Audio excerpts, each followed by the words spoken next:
Oke, assalamualaikum warahmatullahi wabarakatuh. Perkenalkan, nama saya Muhammad Nur Fadil. Pada tugas mata kuliah sistem berbasis pengetahuan, saya akan menyampaikan materi tentang Ripple Down Rules. Materi ini disusun oleh kelompok 11 kelas Y7B di Universitas Indraprasta PGRI. Kemudian untuk susunan kelompoknya, yang pertama ada Bari Azhari, kemudian Muhammad Raka Pratama, Raihan Muhammad Rabani, kemudian saya sendiri Muhammad Nur Fadil. Ada beberapa topik dalam presentasi yang akan saya sampaikan. Yang pertama adalah pengantar tentang Ripple Down Rules, yang kedua cara kerja Ripple Down Rules, yang ketiga manfaat dan penerapan Ripple Down Rules, kemudian yang keempat tantangan dan keterbatasan konsep Ripple Down Rules. Oke, mari kita mulai dengan pengantarnya dulu. Oke, di sini ada definisi dan konsep dasar. Untuk definisi pada Ripple Down Rules, itu merupakan pendekatan untuk sistem berbasis aturan yang memungkinkan pembaruan aturan dilakukan secara bertahap, tanpa mengganggu aturan yang telah ada. Nah, fokus utamanya di sini untuk menyelesaikan masalah tertentu tanpa menyebabkan perubahan yang tidak diinginkan dalam sistem. Kemudian untuk konsep dasarnya, aturan ditambahkan hanya ketika ada kasus yang memerlukan aturan baru. Setiap aturan dirancang untuk berlaku hanya dalam konteks tertentu, sehingga mencegah konflik dengan aturan yang lainnya. Kemudian Ripple Down Rules menggunakan struktur pohon untuk merepresentasikan hubungan antar aturan. Oke, nah di sini sejarah dan latar belakang konsep Ripple Down Rules. Dikembangkan oleh Paul Compton pada awal 1990-an sebagai solusi untuk tantangan dalam pemeliharaan sistem berbasis aturan.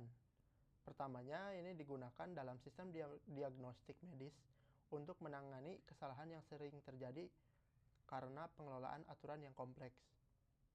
Kemudian fokus pada penambahan aturan secara kontekstual untuk meningkatkan akurasi tanpa merombak keseluruhan sistem. Kemudian cara kerja Ripple Down Rules, untuk pertama dasar kerjanya, si sistem Ripple Down Rules ini bekerja dengan prinsip exception handling. Ketika sebuah kasus menghasilkan keputusan yang salah, aturan baru ditambahkan untuk menangani kasus tersebut secara khusus. Nah, aturan baru ini hanya aktif dalam konteks kasus spesifik tersebut, mencegah dampak pada kasus lain.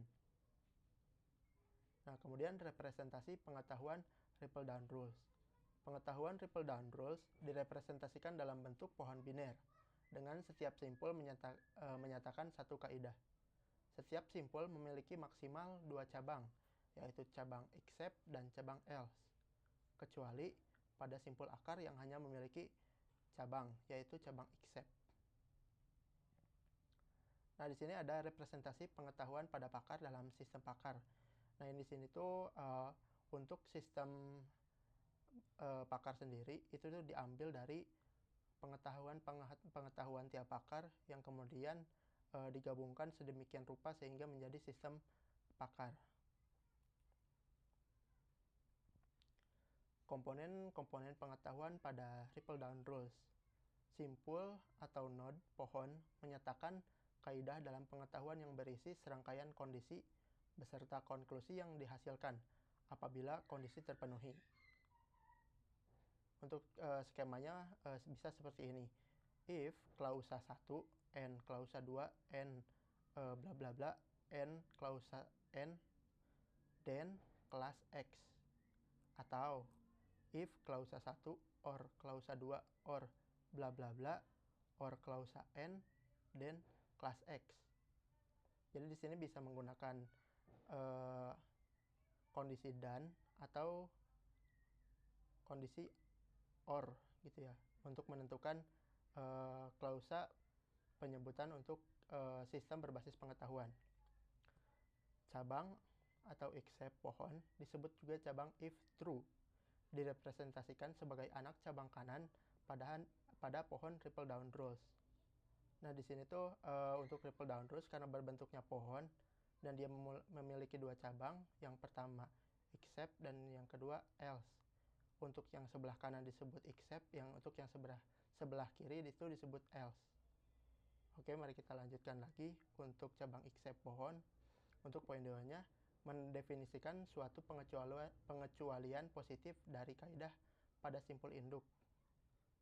Cabang ini dieksekusi jika kondisi kaidah induk atau kaidah dengan level tingkat satu tingkat di atasnya terpenuhi. Kemudian ada cabang else pohon. Disebut juga cabang if else.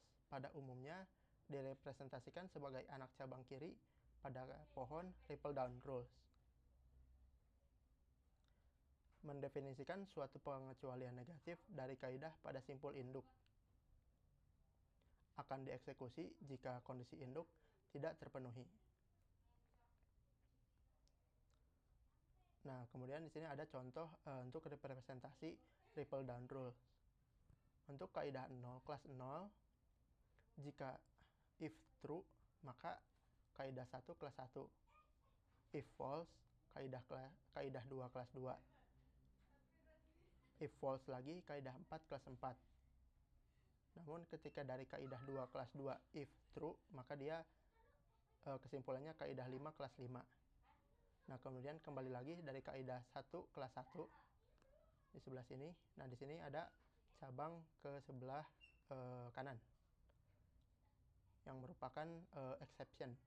If true, maka kaidah 3 kelas 3. Dari kaidah kelas 3 juga terbagi menjadi dua, yaitu untuk cabang exception dan cabang else-nya. Jadi dari kaidah 3 kelas 3, if true kaidah 7 kelas 7, if false kaidah 6 kelas 6.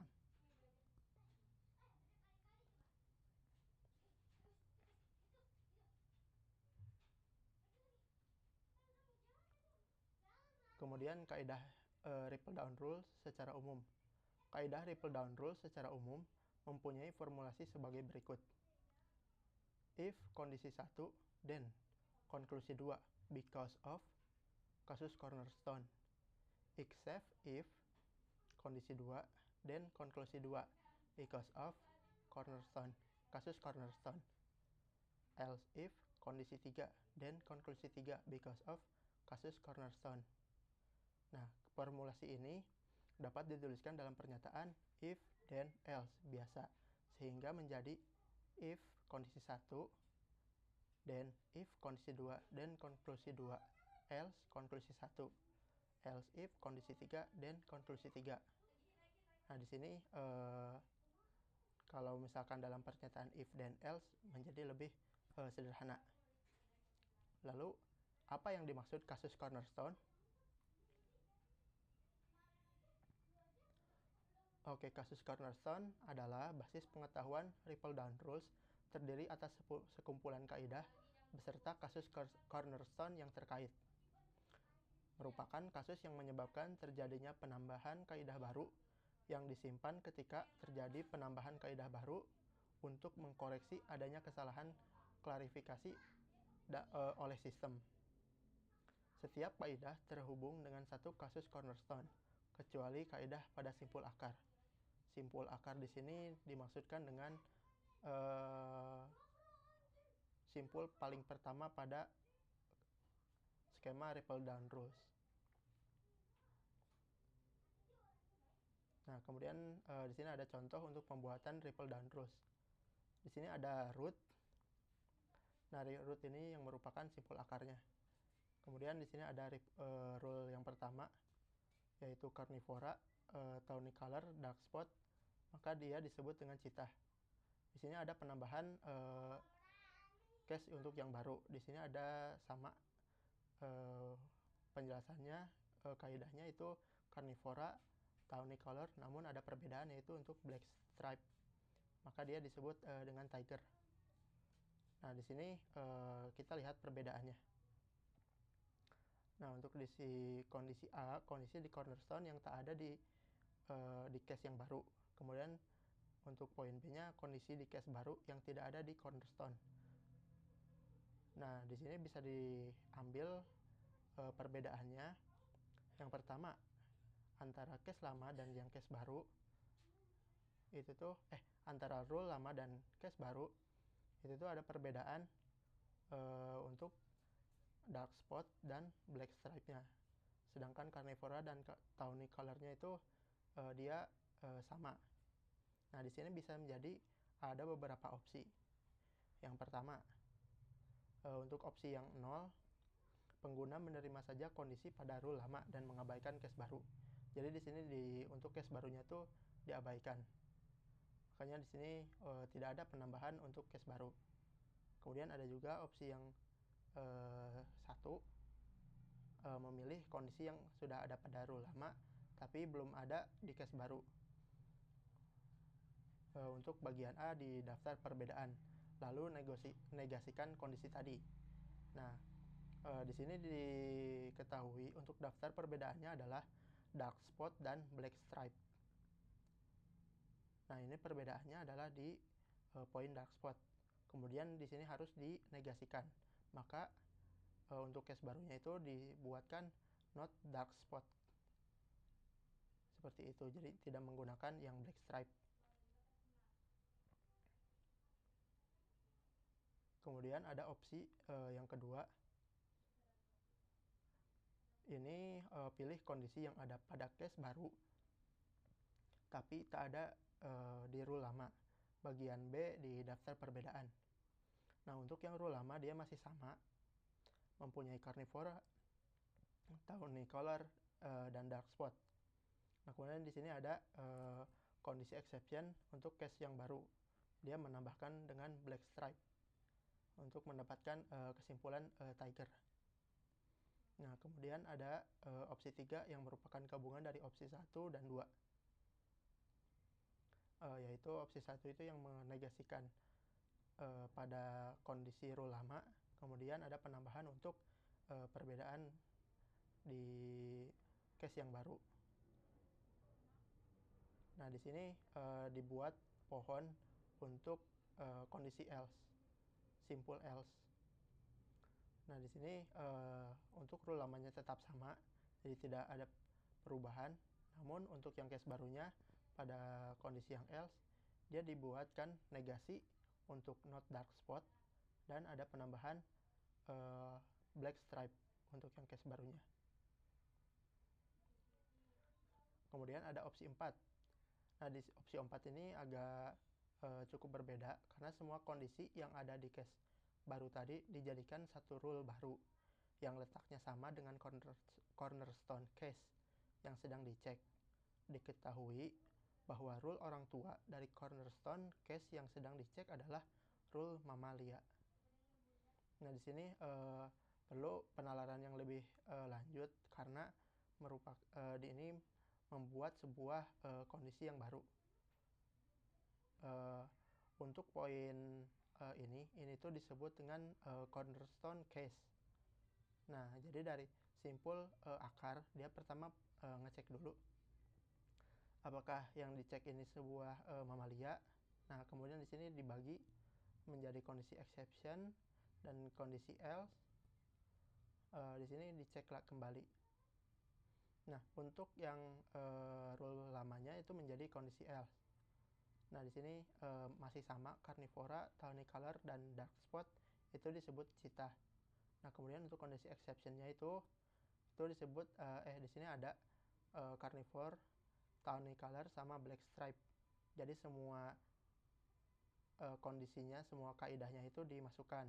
Namun dengan penambahan satu corner case, satu kaidah baru yang menaungi kedua rule lama dan case yang baru. Kemudian ada opsi 5. Itu serupa dengan opsi 4, hanya saja rule baru yang terbentuk letaknya langsung di bawah root imajiner, yaitu di level puncak KB, di puncak knowledge base. Nah, jika dilihat dari simpul akarnya, di sini melanjutkan membuat sebuah kaidah baru untuk yang menanggungi dari hewan, yaitu yang merupakan mamalia. Kemudian dilanjutkan dengan rule lama. Namun di sini pada simpul akarnya dibuat exception baru yang langsung menyimpan kaidah-kaidah pada case baru tersebut. Nah, kemudian di sini ada suatu kondisi. Nah, jika suatu kondisi tidak terpakai, maka berikan tanda stopping rule. Nah, maksudnya di sini adalah untuk yang ripple down rules ini merupakan skema yang berbentuk pohon dan memiliki dua simpul. Yang pertama simpul exception dan simpul else. Nah, dari root di sini ada satu simpul. Nah, dari simpul yang citah di sini tuh ada satu lagi untuk kondisi exception. Nah, untuk yang citah di sini dia tidak mempunyai kondisi else. Nah, ini diganti dengan true. Nah, kemudian di bawahnya lagi untuk penambahan dengan black stripe, yang itu yang merupakan tiger. Nah, di sini tidak mempunyai rule yang baru, maka dia berhenti di sini. Ini diatasi dengan simbolkan dengan kondisi false. Nah, tanda untuk stopping rule. True artinya rule tersebut sudah dihentikan, tak boleh dipakai lagi konklusinya.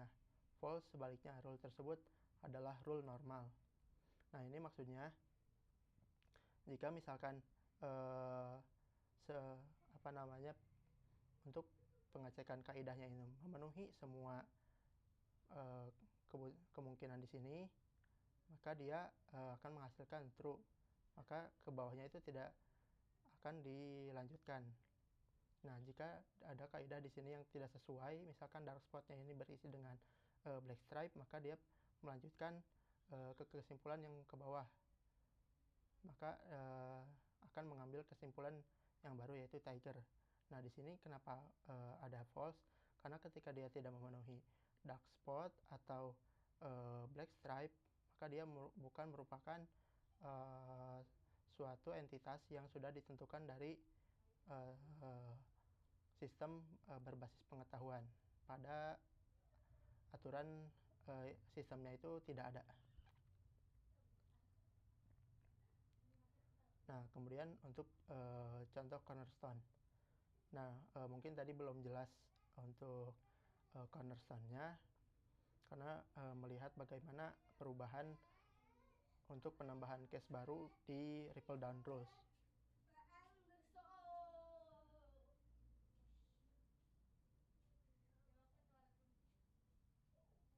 Nah, di sini ada 3 jenis untuk contoh cornerstone-nya. Nah, di sini ada 3 contoh untuk cornerstone. Nah, untuk yang pertama, cornerstone case pertama tentu saja adalah rule pertama yang terdapat dalam knowledge base.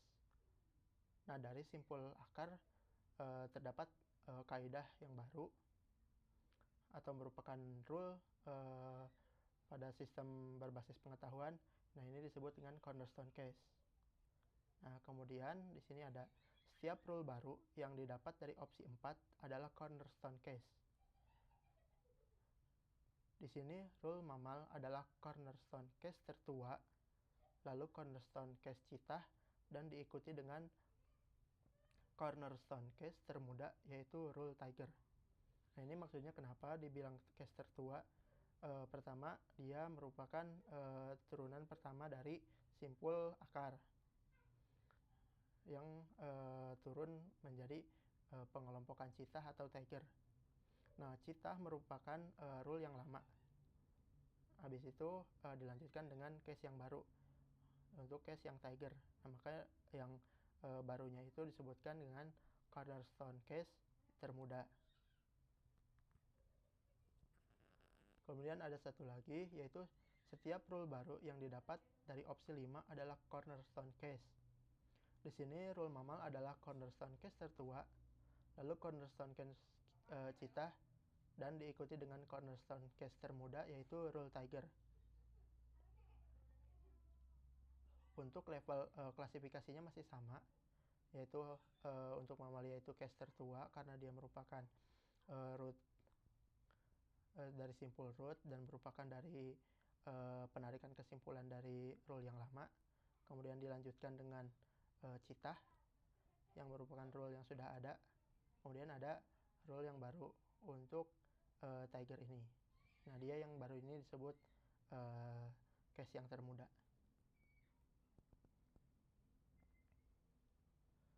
Oke, lalu bagaimana manfaat dan penerapan Ripple Down Rules? Keunggulan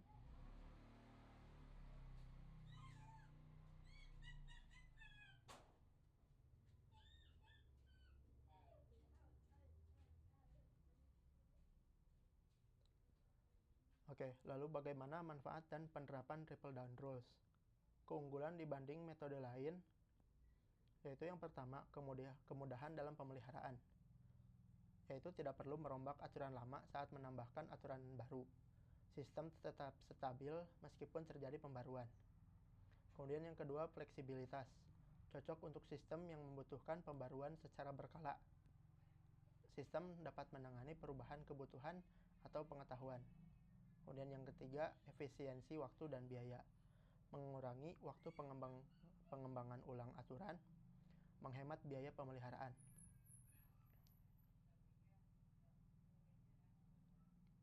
Oke, manfaat selanjutnya dan penerapan pada Ripple Down Rules. Untuk penerapannya dalam sistem berbasis pengetahuan, Ripple Down Rules dapat digunakan pada industri kesehatan, sistem manajemen bisnis, dan edukasi, dan juga yang lainnya sebenarnya. Kemudian saya mention 3 industri ini. Yang pertama, saya mention 3 industri ini. Yang pertama di industri kesehatan, itu digunakan untuk diagnosis medis berbasis data pasien.